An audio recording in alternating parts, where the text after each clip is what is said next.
আসন্ন ঈশ্বরদী উপজেলা পরিষদ নির্বাচনে উপজেলা চেয়ারম্যান পদে স্বতন্ত্র প্রার্থী হিসেবে প্রার্থিতা ঘোষণা করেছেন আব্দুল্লাল মাহমুদ। গতকাল রাতে ঈশ্বরদী উপজেলা প্রেস ক্লাবে আয়োজিত সাংবাদিক সম্মেলনে তিনি এই প্রার্থিতা ঘোষণা করেন। সাংবাদিক সম্মেলনে তিনি ঘোষণা করে বলেন, স্মার্ট বাংলাদেশ বিনির্মাণে কারিগর প্রধানমন্ত্রীর সহায়ক শক্তি হিসেবে কাজ করতে চান তিনি। নির্বাচিত হয়ে ঈশ্বরদী এলাকার মানুষের নানা প্রকার সুযোগ সৃষ্টি ও সেবার মাধ্যমে নিজেকে একজন জনপ্রিয় নেতা হিসেবে আত্মপ্রকাশ করতে চান আব্দুল্লাল মাহমুদ। স্বতন্ত্র প্রার্থী হিসেবে সকলের সহযোগিতাও প্রত্যাশা করেন তিনি। বর্তমান প্রধানমন্ত্রী এর সহায়ক শক্তি হিসাবে কাজ করার উদ্দেশ্যে আমি স্বতন্ত্র প্রার্থী হিসাবে ঈশ্বরদী উপজেলা পরিষদের চেয়ারম্যান এর নির্বাচন করতে আগ্রহী। দল মত নির্বিশেষে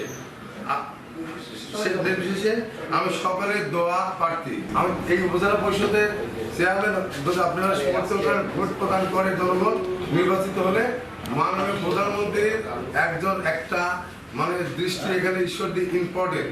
সেই ঈশ্বরদী উপজেলাতে আমি সেই স্মার্ট বাংলাদেশের তার সাথে হক এবং অধিকার বুঝাই দিয়ে ঈশ্বরদীর জনগণের ভাগ্য উন্নয়নের কাজ করে ঈশ্বরদী